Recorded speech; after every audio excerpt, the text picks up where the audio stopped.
Labadiena, 35 pamoka, judame toliau. Šiandien pakartosiu vieną pamoką, kurią jau mokiau ir parodysiu, kad ją galima naudoti visai kitokiu būdu. Apie ką šneku. Visų pirma, vėlgi mums reikia new array, tai tebūnie tai būna apie mane.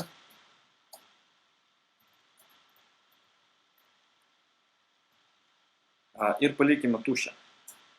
Jeigu atsimenat, jeigu mes paliekam tuščią, kaip turėtų toliau atrodyti. Toliau yra tiesiog aš ir kažkoks tekstas.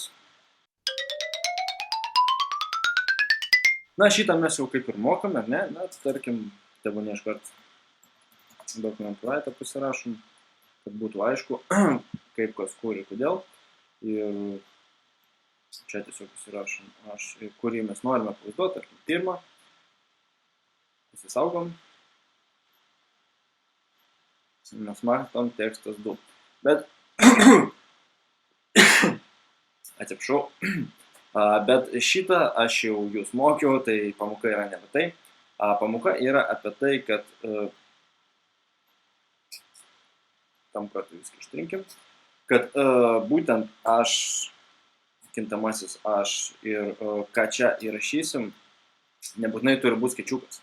Čia gali būti ir raidė ar žodis, na, pavyzdžiui, sakykime,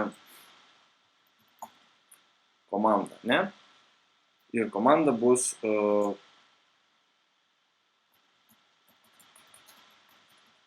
Manchester United, daleiskim. Kodėl? Na, jeigu gerai matosi, aš turiu dabar būtent tą maikę apsirengęs. Raudona Manchester United maikė. Gerai, pasirašom dar vieną. Vėlgi su raidė, tarkim, spalva, ar ne? Ir, tarkim, mano maikutė raudona, tai tebūnie būna spalva raudona.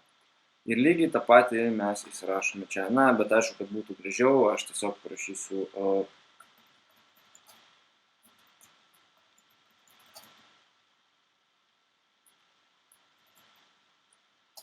žinoma, mums reikia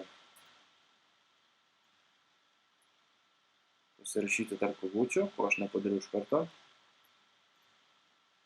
kad tai būtų nekintamasis, o mano kažkoks tekstas.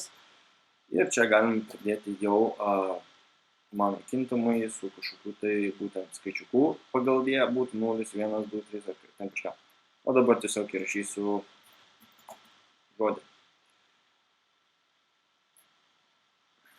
Na štai, jeigu vėl klaidų neprivėliau, mes turėtume pamatyti. Eligijaus mėgstamiausia komanda buvo Manchester United. Taip, buvo. Lygiai tą patį galima padaryti su spalva, pavyzdžiui.